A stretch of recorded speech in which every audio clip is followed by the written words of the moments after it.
The storm that uprooted trees, downed power lines, and created paths of debris throughout some neighborhoods. Heavy fog made it difficult to assess all the damage this morning, but calmer weather conditions were expected to prevail in the area. And food is slowly returning to shelves in Gaza, but shortages remain severe after 2 years of war between Hamas and Israel. The World Food Program said relief access is still sharply limited for hundreds of thousands who returned to northern Gaza in October. For more news with a Catholic perspective, visit EWTNnews.com. Women of Grace with Johnnette Williams starts now. This is Women of Grace Live, discussing issues important to your life and faith. Spiritual insight, practical wisdom. Join us as we transform the world one woman at a time. Women of Grace, for such a time as this. Now, here's your host, Johnnette Williams. Well, good morning, everyone, and welcome to Women of Grace Live. I am Johnnette Williams, very happy to be with you today, and you do know we love spending this time with you Monday through Friday right here on EWTN Radio, brought to you by so many wonderful associates, wonderful affiliates, and radio partners. We invite you to join us Monday through Friday at the same time as we discuss issues of importance to your life and your faith. Yep, that's exactly what we like to do right here at Women of Grace. And it is the last Tuesday of the month. And on the last Tuesday of the month, we have John Martignoni with us. And he is here with me in studio on the campus of EWTN. Let me give you the way in which you can interact with us today.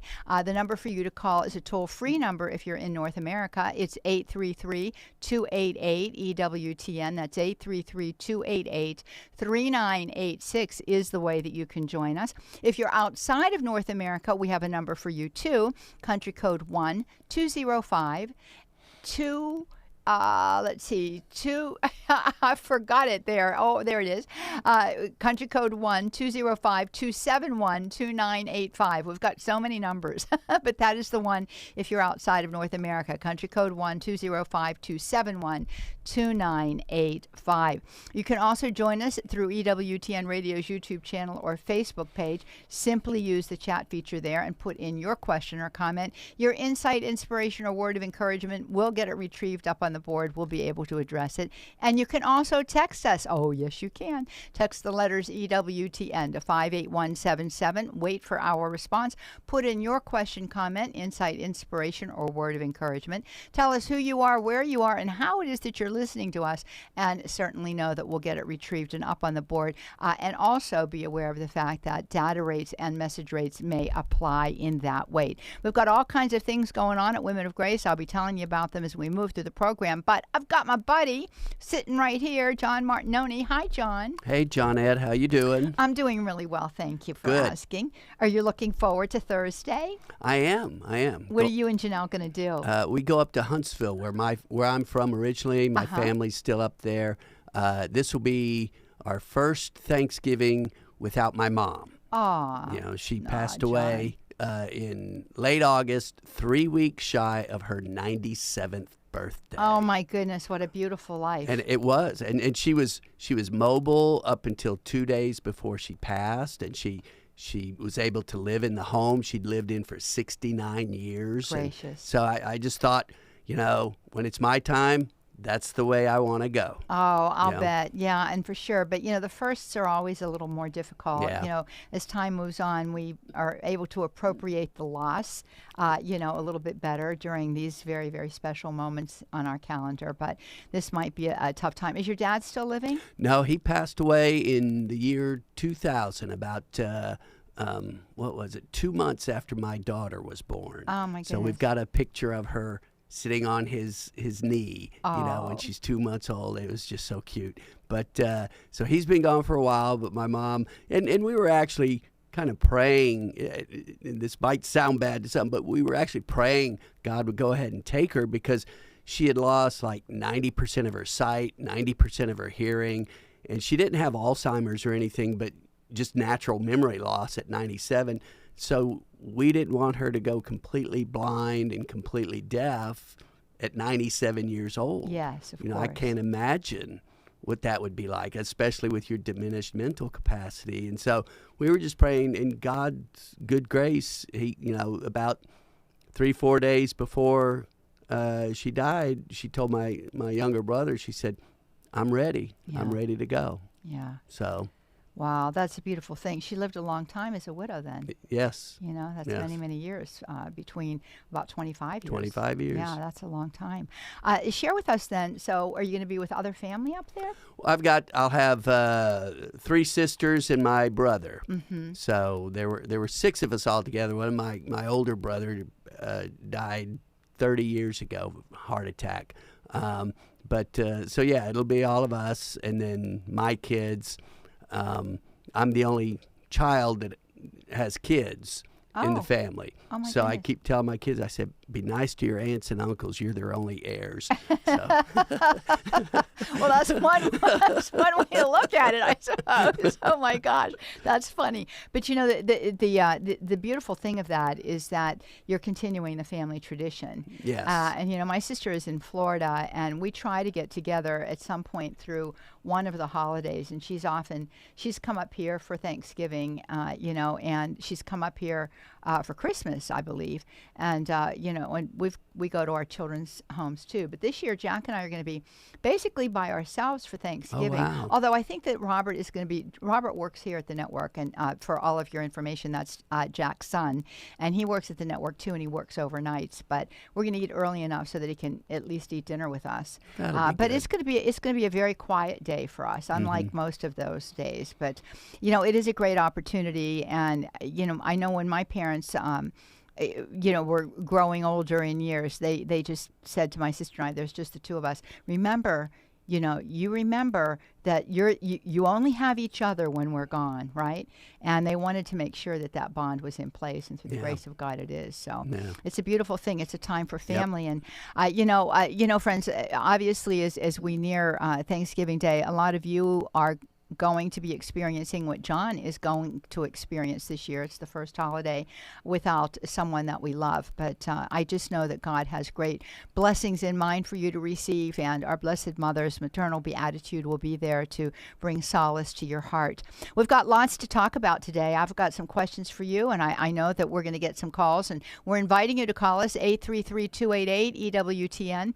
That's 833-288-3986 is the way that you can join us live here on Women of Grace Live. On these Tuesdays with John Martignoni, we talk about apologetics. And what is apologetics? Well, it's making a sound, reasoned argument for the truths of the faith, especially when someone is a little contentious about those truths of the faith, or when we have adult children who begin to question about those. So this is the time for you to call in and to get an expert apologist to answer your question, your specific question. So if you have somebody that is just a little questioning about certain aspects of the faith, or if you would like to have greater understanding about, well, why does the church teach this and why can't we do that? Well, we've got John here today, and he is happy to answer those questions. We invite you to use that toll-free number if you're in North America. Again, that's 833-288-EWTN. That's 833-288-3986. We've got a number for you outside of North America, country code 1-205-271-2985. That's country code 1-205-271-2985. And of course, EWTN Radio's YouTube channel and Facebook page are both available for you. Chat feature at both of those sites. Use it. Put your question or comment in there. Tell us who you are, how you're listening, if it is not via one of those social media options. And do tell us where you're calling from. And we want the same information if you text us. Text the letters EWTN to 58177. Do tell us who you are, where you are, and how you're listening. Put your question and comment in, of course. And know that message and data rates may apply. Lots of good things happening at Women of Grace. I'll tell you about some of them. And then we're going to dive into your questions. So be sure to get your questions to us. This is a good opportunity on the break. Again, 833-288-EWTN. Toll free for you right here in North America. We're coming right back, inviting you to stay with us. This is Women of Grace Live. I'm Johnnette Williams. We're going to be right back. Stay tuned.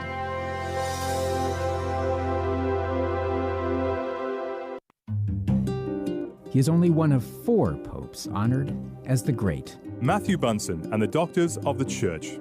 St. Leo I was pope at a time when Roman civilization was being overrun by barbarian armies. He stood as a light in the darkness and even saved the city of Rome from destruction by Attila and the Huns. Leo died in 461. To find out more, visit EWTN.com and click on Catholicism. The most original Catholic content is on EWTN Radio. I read a sentence one time on a retreat, and it said, "You are what your thoughts are." Our whole being is created by God, for God. And if I don't use everything that I am for that purpose, then it's going to show. Mother Angelica Live Classics. Tonight, 8 Eastern on EWTN Television and Radio. This is a Messy Family Minute with Mike and Alicia Hernan. Summer's over and change is on the horizon. School is starting, new schedules, sports and activities are ramping up. The natural response for most parents might be panic. I'm overwhelmed already. Plus, family life is just full of unexpected transitions too. A baby's on the way, someone's sick, we're moving, or all three at once. The temptation is to let good habits and discipline slide during these times of transition. How can you as a parent use transitions instead of being run over by them?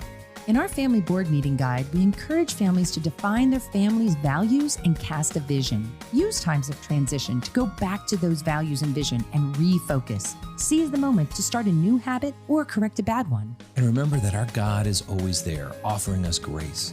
Ask Him for His provision. Then tackle the transitions as a couple, knowing that you are children of a loving Father. To learn more about creating a vision for your family, visit us at messyfamilyminute.org. Join in on the conversation. The Women of Grace phone lines are open. 1-833-288-EWTN, 1-833-288-3986. Welcome back, friends. You're visiting and listening to Women of Grace Live. I'm Johnnette Williams. I'm happy to be with you today. I certainly am. And I'm happy to have John Martignoni with me in studio here on the campus of EWTN. He's with us every last Tuesday of the month. And what do we do? What we do in that time period is we answer your questions about the truths of the faith. And that's what apologetics is, right? Making a reasoned explanation for the truths of the faith. Not apologizing for the truths of the faith, but a reasoned argument according to the good rules of debate, if you will. I do want to tell you a few things, though, before I bring John on the air here. We've got a free, beautiful ebook available for you. It's a free one, like I said. It's an ebook, and it's perfect because it is Journey Through Advent with Mary. Journey Through Advent with Mary.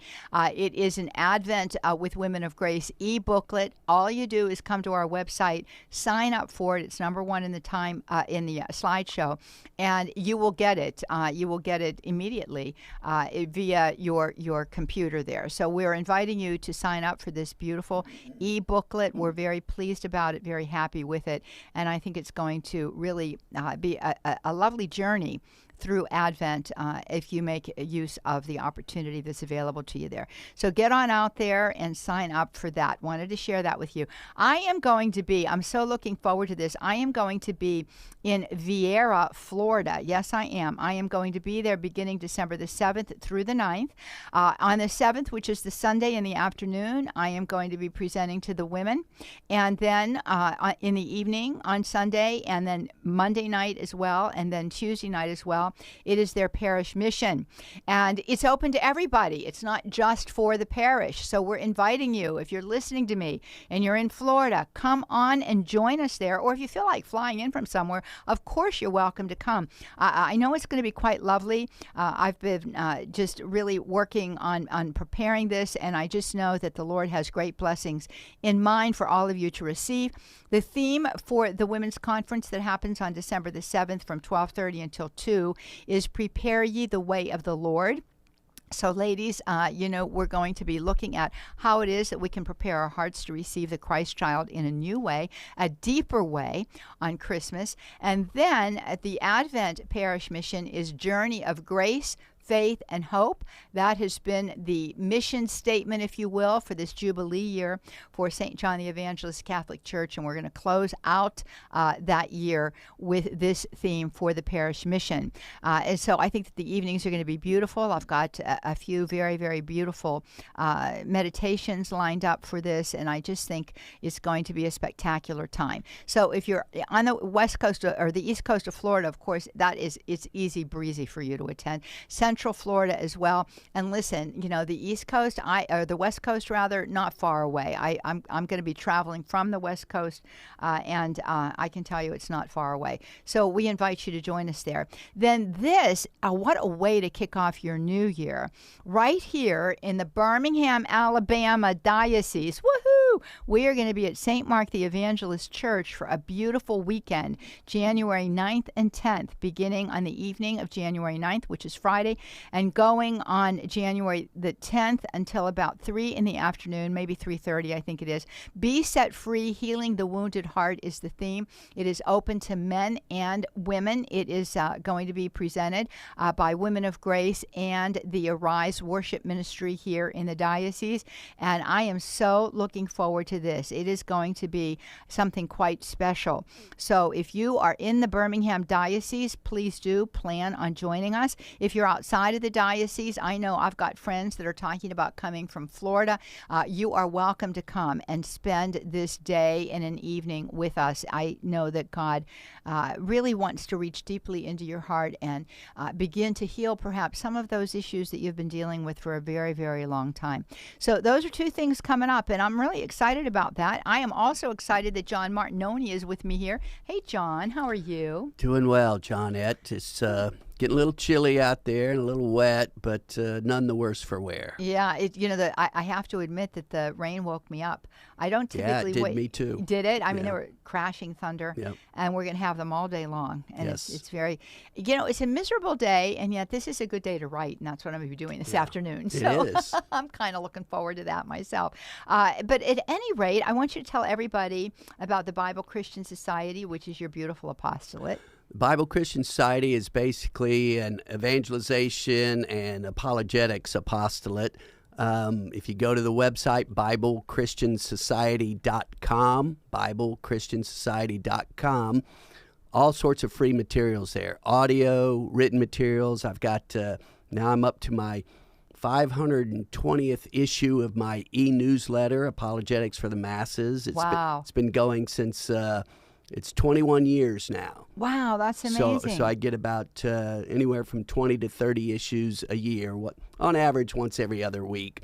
But in the newsletter, I take on Baptist ministers, evangelical pastors, Protestant apologists, some very well-known Protestant apologists, and I go through and I give people my dialogues with these Protestants. And, it could be about Mary, it could be about faith alone, about Bible alone, about the Pope, the sacraments, whatever. And I'll give what they said, and then I'll give my response. And usually my responses are filled with questions. And then quite often I'll have a strategy section where I say, okay, now why did I ask that question? Or I'll say, well, why did they ask this question? What are they trying to really get to? Which, after conversations with thousands of Protestants in the last 25 years, when a Protestant says something, I know exactly what they mean by what they say. And so, you might have a Catholic say, oh, well, that means they don't really have that much of a problem with the Catholic Church. I said, no, you're not really listening to what they're saying. So, so I give Catholics how to talk Bible to the Protestants through, again, the written materials, the audio. I've got 28 talks on there that cover all sorts of topics, Mary in the Bible, the sacraments in the Bible, the rapture in the Bible, apostolic authority in the Pope, and so forth. And they're all free. Yeah. All free. So you can download them, or I've got, I'm started this thing that apparently is what's going on now, is the little flash drives. I've got all my talks downloaded on a flash drive. It's a 64 gigabyte flash drive. No, I take that. 128 gigabyte flash drive. So the talks only take up a tiny portion of this. So you can get these talks. I think I sell it for $10, which is actually below my cost. And it's got all 28 talks on there. And then you've got room for pictures, for documents, for all sorts of things to put on this flash drive. So it's all there. Most of it's free. Go and check it out, BibleChristianSociety.com. Well, I don't think that you can get that number of talks for that inexpensive of a price on a flash drive anywhere No, else, there's so. others who, I won't mention their name because they're on EWTN a lot, but they sell their talks for, their flash drives $60, $70, $80, and you don't get 28 talks. So I'm just saying. Yeah, it's a really good deal. And not only is it a good deal, it's a good thing. And the reason why it's a good thing is because we have to understand our faith. And the idea here is not to put down somebody that asks a legitimate question, but only really to help them to see more fully than the Protestant perspective that they have, because it's a very truncated perspective. It's exactly right. It's a very, where Protestant theology differs from Catholic theology, it's razor thin. Mm-hmm. And so what my talks are designed to do are, number one, teach Catholics about their faith so they can dive deeper into their faith, but then teach Catholics how to share that faith in as non-combative way as possible. Obviously, when you're speaking truth to someone, a lot of people don't like the truth. Right. So just a normal conversation where you're being as respectful, as kind, as loving as you can be, somebody could still get really, really mad at you. Sure. So, well, and there's ways to diffuse all of that. And yes. of course, I think that the tone of voice that we use and the expression on our face has a lot to do with how people can absorb the information we're trying to give them. But you are right about that. People will get quite strident, and oftentimes even being even asking them a question about, well, now this is what I hear you saying. Help me to understand. Is this what you mean? Can sound combative if you're in that mental framework, but all of that being said, that doesn't in any way, shape, or form deny our responsibility to be able to make a good representation of the faith when we are asked about it. And sometimes the thought process, catches us off guard. But when we are well prepared, all of that preparation will rise to the fore. So I do want to encourage you, friends, to get out to John's website there, take advantage of these opportunities. And also, John's written 2 excellent books on apologetics that I think just really serve as tools, really good tools, teaching tools to help us. And share with us about those, John. The first one is called Blue Collar Apologetics, and basically each chapter is on a different topic that is generally a sticking point between Catholic and Protestant. Mm-hmm. Although the first couple chapters are on authority, which for me, what I always tell people, the number one issue on anything, any difference between Catholic and Protestant can be boiled down to one word: authority. Mm-hmm. Who has the authority to decide what is or is not authentic Christian teaching and practice? Yeah. Each individual reading the Bible by themselves, or the church founded by Jesus Christ and guided by the Holy Spirit. That's what it comes down to. Whether you're talking Mary, the Pope, the sacraments, the Bible, whatever, it all comes down to authority. So that's what the first chapters are on. And then I've got a chapter on Mary, a chapter on the Eucharist, a chapter on salvation by faith alone, the Protestant dogma, or the other Protestant pillar of faith, is sola scriptura, the Bible alone. Got a chapter on that. So go through and you don't have to read beginning to end. You can say, okay, I got a question today about the Pope. I can go to this chapter on the Pope. Mm-hmm. Then the second one is, second book is a blue collar answer to Protestantism, which like has that book an too. Absolutely fabulous foreword in it. Written by yours truly. So, but the first half of that book basically looks at Protestantism. I call it looking at the forest instead of the trees. It looks at it as a whole, and it looks at the underlying assumptions and propositions that Protestantism is built on, and it shows, well, there's some inconsistencies in here and some contradictions in here that really, if your whole system is founded on a contradiction, then you've got a problem. Yes. A big problem. The second half of the book is 30 or 33, I think 30 questions that I call it questions Protestants can't answer. And now, when you ask them these questions, they will give you an answer most of the time. But the answer, and you're between the question you ask and the follow-up question, which I show in the book what to ask, they will either contradict the Bible or they will contradict their theology, or both.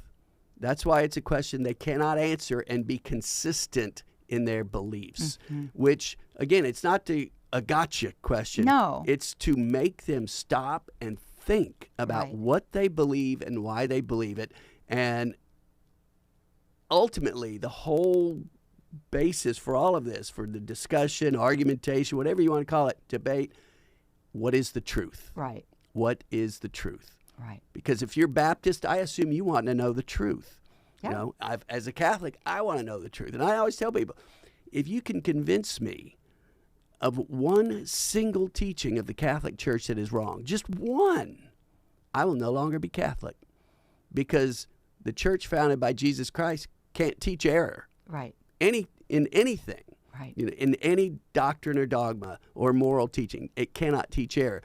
And if the church is teaching error, it's not the church founded by Jesus Christ. So come at me with your questions, just because I'm coming at you with my questions. Yeah. Well, you know, all of that being said, we want to hear your questions today. 833-288-EWTN. That's 833-288-3986. It's a toll-free number for you right here in North America. We also are eager to hear from you via social media. Get out there to EWTN Radio's YouTube channel and or Facebook page. Use the chat feature there. Put in your question or comment. Do tell us who you are, where you are, and if you're listening some other way. Let us know that as well. You can also text us. Text the letters EWTN to 58177. That's EWTN to 58177. Wait for our response and then put in your question or comment. Please do tell us who you are, where you are, and how you're listening, and know that message and data rates may apply. Matthew Gabensky is taking your calls today. He is our call screener. Pedro Quiles collecting your questions out there on social media. And the one, the only, the lovely Vanessa Sanchez, whose hair looks so cute today, is our producer. And there she is on the other side of the window. Dressed in red. She looks very, very cheerful. It's a good color on her. All of that being said, we want to hear from you. 833-288-EWTN. So, John, yesterday I received a text question. And I said to Vanessa when the show was over, you know, I think I'm going to ask John this question, see how he responds. And I believe the woman's name was Cynthia. I'm looking to see. Yep. Vanessa's nodding her head. It was Cynthia. Cynthia got in touch, and she said she wanted to know if it was okay to go to an ecumenical event, and what really does ecumenical mean? So, John Martignoni, there is Cynthia's question to me, and now I'm posing that question to you. Okay. Let's start with the latter part of that. What does ecumenical mean? I tell people there are, to me, the way I see things and how people generally interpret the word, there are two different meanings, or not different, but two levels of meaning. Mm-hmm.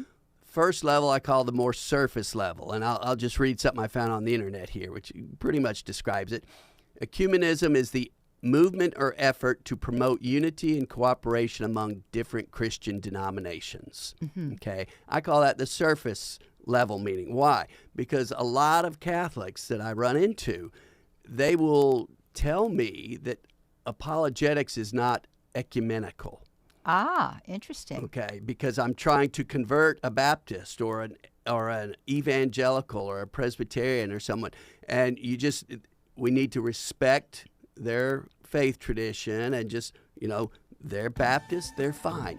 You're Catholic, you're fine. You're Presbyterian, you're fine.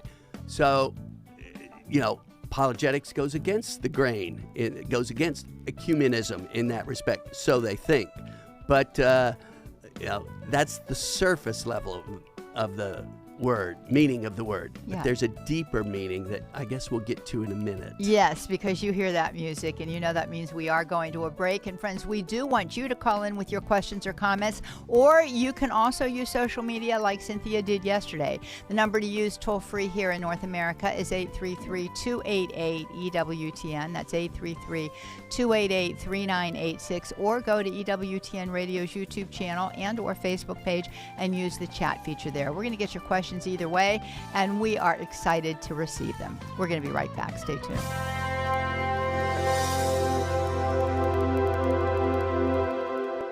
Celebrate a nun like no other. Join us in honoring EWTN's beloved foundress, Mother Angelica, and her remarkable life, words, works, and remembrances. Visit EWTN.com/Mother Angelica today.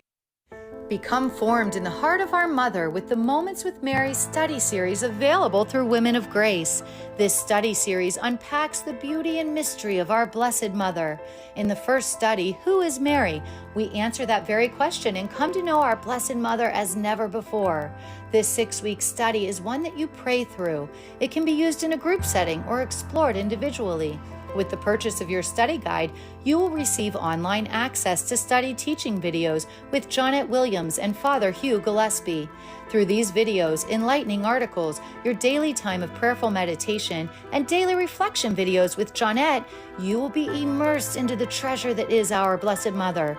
Whether you join a group, start a group, or study on your own, you are sure to deepen your relationship with Mary. Order your copy of Moments with Mary, Who is Mary, today through Religious Catalog, www.ewtnreligiouscatalog.com. EWTN has launched new YouTube channels dedicated to what you love most. From EWTN News, Daily Mass and Devotions, EWTN shows, radio, Religious Catalog, and Kids, it's all part of our mission to help you grow closer to God through the programs that matter most to you. Visit our main YouTube channel and explore the new navigation bar and subscribe to the channels that speak to your heart. Wherever you are on your journey of faith, there's an EWTN YouTube channel made for you. Hi, this is Cy Kellett. We hope you'll join us and bring your questions later today on Catholic Answers Live. We've got answers. Catholic Answers Live, 6 p.m. Eastern on EWTN Radio. Now back to Women of Grace with Johnnette Williams. Join in on the conversation. The Women of Grace phone lines are open. 1-833-288-EWTN, 1-833-288-3986. Well, welcome back, everybody. You are listening to Women of Grace Live. I am Johnnette Williams, and we are happy to be with you today. John Martignoni with us in studio today on the campus of EWTN, and we're talking about apologetics as we do the last Tuesday of every month. Before we get back to John, I do want to tell you about a fabulous new book that has just come out through EWTN Publishing. And you know the guy, you know the author quite well. Dr. Ray Guarendi is the author of this book, and you can hear him every day. I think I'm going to look at Vanessa here, but I think it is at 1:00 p.m. Eastern time that Dr. Ray is on the air. I think I'm right. But at any rate, you can hear him every single day right here on EWTN Radio. No, it's at 2:00. No, it's at 12 noon. Okay, there you go. So all of that being said, here's his book, his brand new book. I'm going to be interviewing him on this book for television next week sometime. Drama-Free Discipline. Dr. Ray coaches you to parenting success. It's a great book set up in an interesting fashion. It's set up conversationally. It's almost like the script for a movie or scenarios that could be acted out, which I think would be an exciting thing to consider. All of that being said, he play acts throughout the entirety of this book, and it's the mom or the dad, the parents, and the child, and the discussions that they have. And then Dr. Ray is kind of like this, oversoul kind of a thing, and there's a word for that that's not coming to me. I think it's the omniscient character is what it is in literature, where he sees and knows all things, and so he takes apart what it is that discussion is about and gives parents advice on how to handle similar problems. And I'll tell you, there's quite a vast assortment of discipline issues that he faces in here, like my child doesn't want to go to bed. I want to have my own car. So there's questions in here that has a lot to do with every stage of parenting. So I want you to get out there and get it. I'm going to hold it up because some of you will see me out there on YouTube and Facebook. Drama-Free Discipline, Dr. Ray coaches you to parenting success. It's available for you at EWTN's Religious Catalog. Just get out there and order your copy. And so are John Martignoni's 2 books. They are available for you too at EWTN's Religious Catalog. Just put in John Martignoni or put in the titles Blue Collar Apologetics. Just Blue Collar will just get blue you there. Collar. Well, there you go. Just remember Blue Collar, and both of those books are going to pop up. And I encourage you to get a copy of each of those. And what a wonderful gift also to give to your parish priest for Christmas. I think that would be a great, great gift to give to them. So, John, we went to the break. We were talking about Cynthia's question. I've got a question from Michael on YouTube that we'll go to next. But friends, our phone lines are open, 833-288-EWTN. That's 833-288-3986. We were talking about ecumenism based on a question that I got yesterday via YouTube. And you were giving us the surface level of ecumenism, this whole idea of wanting to promote unity among all of the Christian churches. I like to say that, the denominations have all denominated from Catholicism, right? Denomination is always less than the whole. So yes. The whole is contained within our church. And that's not triumphalism. Some people would say, oh, well, that's just that triumphalism. You think you're better than everything else. Well, no, it's just that's where the fullness of truth is. A denomination by its very name is something that has less than the whole. So that's something to consider. But you were talking about the fact that oftentimes you get pushback from Catholics when they know that you're an apologist, because they believe that to be an apologist right away sets you up in an antithetical position to the whole concept of ecumenism. Yes, because, again, like I said, the surface level meaning, which appears to be a very common meaning among Catholics, is let's go along to get along. Let's just get along. I'm okay, you're okay. I'm a Catholic, I'm okay. You're a Baptist, you're okay. You're evangelical, you're okay. It's epitomized for me in something a father once said to me about his son. I said, so your son has left the Catholic Church? He said, yeah, but he's Baptist, so it's okay because he's still Christian. Well, I hear that a lot from parents. There's like it's almost some kind of a solace to the soul. Yes. And I said, but he's left the Eucharist. He's left the sacraments. He no longer goes to confession. And I said, he's essentially rejecting the core teachings of the Catholic Church. I said, that's not okay. It's just not. So it's not the same. So a lot of Catholics, again, believe we'll respect the Baptist religion and all that, and we'll leave them be and let them leave us be to do what we do, and we'll let them do what they do. And we'll work together on pro-life issues or end-of-life issues and things like that. But that's ecumenism, getting along, and I'm just going to leave you where you are and you leave me where I am. But there's a deeper meaning. The actual meaning, the truer meaning, basically comes from Jesus Christ himself at the Last Supper. This is John 16, verse 20 and following.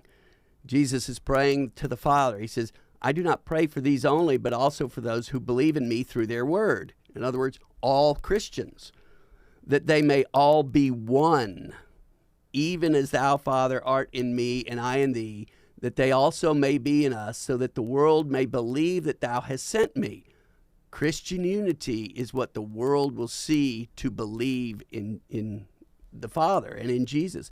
The glory which thou hast given me, I have given to them, that they may be one even as we are one, I in them and thou in me, that they may become perfectly one, so that the world may know that thou hast sent me and hast loved them, even as thou hast loved me. Perfectly one. Let me ask you, do you think God the Father and God the Son disagree on infant baptism? I do not think so. Do you think they disagree on whether the Eucharist is truly the body and blood, soul, and divinity of Jesus Christ, or just a symbol? I don't think that they would think it was just a symbol. Well, and they wouldn't disagree on, disagree at all. Anything, even the smallest of doctrines. So for us to fulfill the prayer of Jesus, which all Christians ought to be working actively to fulfill this prayer of Jesus Christ, that all of his followers be one as he and the Father are one. No disagreement in any doctrine, in any moral teaching, etc. That is what ecumenism is all about, is becoming one as the Father and the Son are one. Well, and even in the definition that you read there earlier on, it contains the word unity. Yes. But what happens is it's a misinterpretation of what unity is on the part of those who hear. Unity means precisely what you said. We just all want to get along together. And there is truth in that. We certainly do want to get along together. But we don't want to sacrifice truth Correct. For something less than truth. That's right? correct, yes. Or we don't want to sacrifice the whole for a part of the whole. And Christian charity, in and of itself, compels us to seek a way in which we can help our brothers and sisters who have fallen away from the whole to come back to the whole. Christian charity compels us to do that. So we should never be afraid of speaking the truth. And I think that one of the things that we forget is that from the Protestant perspective, the goal is never to forget their goal. And their goal is to bring Catholics out of the church. Yes. And if you spend any length of time, and scratch just below the surface, you're going to see that that's true. You're going to see that that's exactly what they're striving to do. Yes. And the other thing is, in so many cases, John, Protestants have been reared with a false idea of what Catholicism is. Right. We see that just wholesale across the United States. It's very steeped. It's baked into the soil in the Deep South where we are, right? It's baked into the soil. So the misconceptions, are really given to children at early ages, little Protestant children. And so they grow up with almost not only just a disregard for Mary, but in some ways, a hatred of her. They're afraid. That's the best word. A disdain for her. And with regard to the Eucharist too. So, you have to understand that, and you want to try to bring a person out of that misconception into the light of truth. Yeah, I always ask people when they say, well, they're Baptist, they're Christian, they're fine. I said, well, let me ask you something. Do you as a Catholic believe that the Eucharist is the body, blood, soul, and divinity of Jesus Christ? And they'll say, well, yes, absolutely. I said, well, so you don't love your Baptist brother or sister enough to want them to receive what you're receiving? Right. Is that what you're telling me? Because that's what Jesus wants. Yes. and I said, I'll ask, I said, the Catholic Church. I said, who founded I'll ask them, who founded the Catholic Church? And the Catholic will say, well, Jesus Christ. I said, oh, and the Baptist, the evangelical, whoever, they're not in the Catholic Church. I said, don't you think Jesus wants them to be in the church that he founded? And they're like, well, I guess I never thought of it that way. Well, maybe you should. Well, see, that's logical. Yeah. And that's part of the problem that we don't have today is an appreciation for logic, Yes. And that is what is so beautiful about the Catholic Church, because our belief system is all logical. And there's a reason for that. It's because we have a very logical God, You can see the whole organization of the universe. Yeah, I got to tell you this. It depicts his logic. I was debating a Church of Christ preacher once, and I do what I do. I asked him a couple questions. I asked him a question, a yes-no question. And my yes-no questions, no matter which way you answer, you're doomed, because my follow-up question is going to pin you against the wall. Again, theologically speaking. Yeah. And so he said, I asked him a question, he answered. I asked my follow-up question, and he couldn't answer. He didn't answer. And I said, you're not answering. I said, why?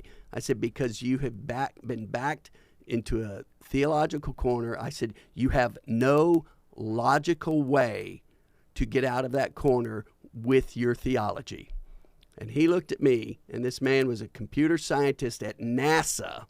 He looked at me, he said, the Bible has nothing to do with logic. Oh, golly gee. Oh, my. And I went, Okay. All right. Well, then there you have it. Yeah. I mean, everything has to run on logic. His computer would just blow up if it Yes. didn't. So anyway, you would get all kinds of wrong answers if there wasn't a built-in system. So all of that being said, we, certainly do want to promote the faith. And Michael on YouTube has a very good question. And here we go, Michael. I hope you're listening up. Could John Martignoni discuss apologetics with the Orthodox? So let's define that.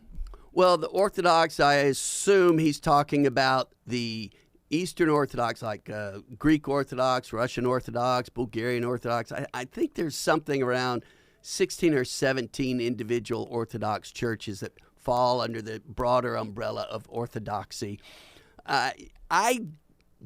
Most of my apologetics to date have been directed at Protestants. Why? Because, as you mentioned earlier, here in the South, here in Alabama, we're 3 to 4% Catholic. We run into Protestants all the time who are trying to pull us out of the faith. And so I got into apologetics because I was getting questions from Protestants at the bank I was working at about, why do Catholics do this? Where in the Bible is this? Where in the Bible is that? So that's my background for apologetics. I have done some with atheists as well. Haven't really done a lot with the Orthodox, although in my first book, Blue Collar Apologetics, I have one chapter on Orthodoxy. And it just touches on some very high-level concerns that are just more logic-based, although there is some scripture in there as well. But so I haven't done a lot, although I'm starting to read up on Orthodoxy so that I can do more with the Orthodox. It's the Orthodox will get into history a good bit. The Protestants will as well, but when you tell the Protestant, there was no such thing as a Protestant until 1520. Yeah. That kind of ends the historical discussion. But the Orthodox say, no, we're the true church. We go back. And I said, well, so Jesus founded the Russian Orthodox Church? Well, no, or the Greek Orthodox Church? Or the Bulgarian Orthodox Church? Which one? Well, no, he just, So I have done some with the Orthodox, not a whole lot, again, because I simply don't run into Orthodox people, in terms of capital O Orthodox people. I don't run into Greek Orthodox, Russian Orthodox, etc. But I am getting more questions from people on my newsletter list about the Orthodox, so I've started studying up, and I'll probably have a newsletter or two in the not-too-distant future. So if you go to BibleChristianSociety.com, go to the newsletter page and put your email address in there, and you'll get that newsletter once it comes out, probably sometime in the first half of this coming year. Well, that sounds really great. And I think if we go back, you mentioned the word authority earlier on, and you talked about why that is so important and why you dedicate 2 chapters to that in your book. And I think that was the issue, really. I think that the Orthodox Church, for the most part, holds on to the theology of the church, for the most part, but where the split came about because of the authority. They didn't want to be under the papal authority anymore. But that is so important. So let's talk about that for a minute. Authority... we live in a very independent country. We're independent thinkers in this country, we're, pull yourself up by the bootstraps, self-reliant. That's probably looked at in the United States as an American virtue. I'm my own man. I'm my own man. I'm a self-made man. I mean, there's not only is there truth in that, there's a lot of hubris in that too, a lot of pride, right? But so, when we talk about authority, there can be a certain bristling with regard to that. And certainly, I think that in the political scene, can't we see that playing out right now in our politics, right? People don't want authority. They don't want to be told what they should do. They don't want to follow the rules. They want to do what they want to do. We see that. But, the fact of the matter is, authority is absolutely essential, because without authority, you don't know what you're doing, and you're going to end up in a heap of trouble, personally, socially, emotionally, and spiritually with regard to religion. So authority in the church is very important for all kinds of reasons. Yes, the world teaches money, sex, and power. Mm-hmm.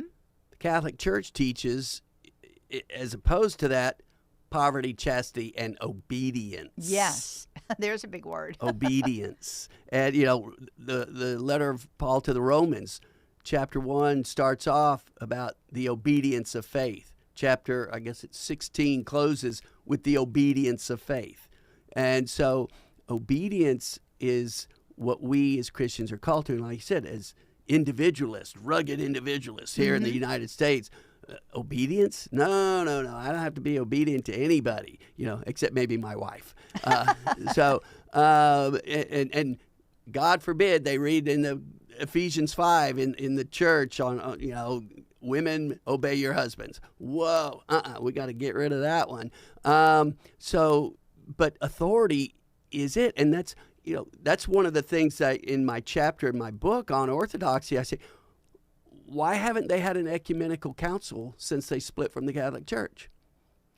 Because they don't have anyone who can authenticate the proceedings of that council. Yeah. We do. We still have ecumenical councils because we have a pope who can say, yes, the teachings of this council are good and true, or no, I reject the teachings of this council. And so without that, you get the splits that they've got. That's why they've got the different Orthodox churches, which generally teach the same thing, but as I understand it, there are different Orthodox faith traditions have different Bibles, essentially, different number of books in their Bibles. I've been told before by an Orthodox, oh no, we've got the same 73 books that you Catholics have. But then another Orthodox said, no, I think we've got like 82 books. Another one's like, no, we've got 77 books. I'm like, what is it? And I even asked a priest who was an editor on the Orthodox Study Bible, how many books do you consider to be canonical for, the Word of God? Well, there's a primary and a secondary canon. I'm like, well, what does that mean? Either it's the canon or it's not the canon. Primary. And he's like, and after a long discussion on the phone with him, I came away with no answer. Yeah. Why? They have no authority to decide the issue. Yeah. They have no one in there. And that is, infallibility is what separates the Catholic Church from every other Christian faith tradition. And I think, let's talk about that for just a moment here, because I don't think that we, even as Catholics, quite understand what that means. I think that we get very confused on what infallibility actually is. Infallibility is what's known as a negative charism. It doesn't mean that, because you have this gift of the Holy Spirit, you're going to always do the right thing. Infallibility means that when the Pope, teaching as the head of the church to the entire church, in other words, from the chair of Peter, as the head of the church to the entire church, on a matter of faith and morals, declares something as necessary for belief by the entire church. If he's talking about global warming, infallibility doesn't apply. If he's talking about politics, infallibility, economics, doesn't apply. Faith and morals. If the Pope went to a parish in Rome and was teaching an adult ed class, and he said, well, I don't think Mary was really assumed body and soul into heaven. Infallibility does not apply there. He's not teaching as the head of the church to the entire church. All right. He's just saying something off the cuff to this small group of 15, 20 people at this one parish. So it has very specific requirements. The head of the church teaching the entire church on a matter of faith and morals. The Holy Spirit guarantees he will not teach error.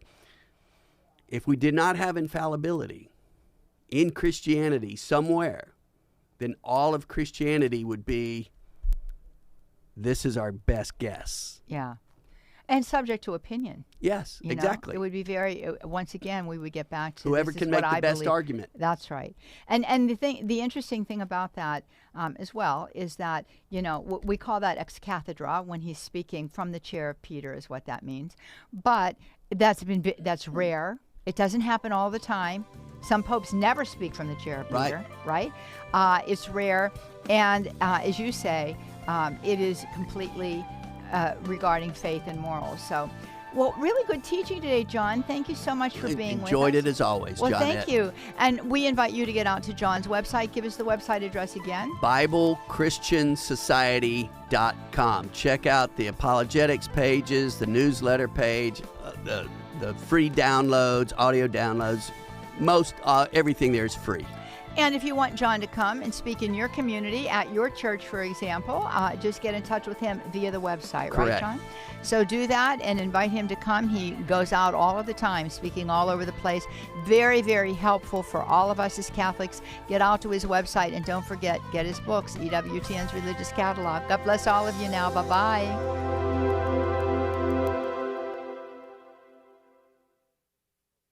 Claiming the faith, changing lives. The year was 1961. Rome grants Mother Angelica permission for an Alabama foundation. To honor her promise to God and with all the right approvals in place, Mother leaves her Ohio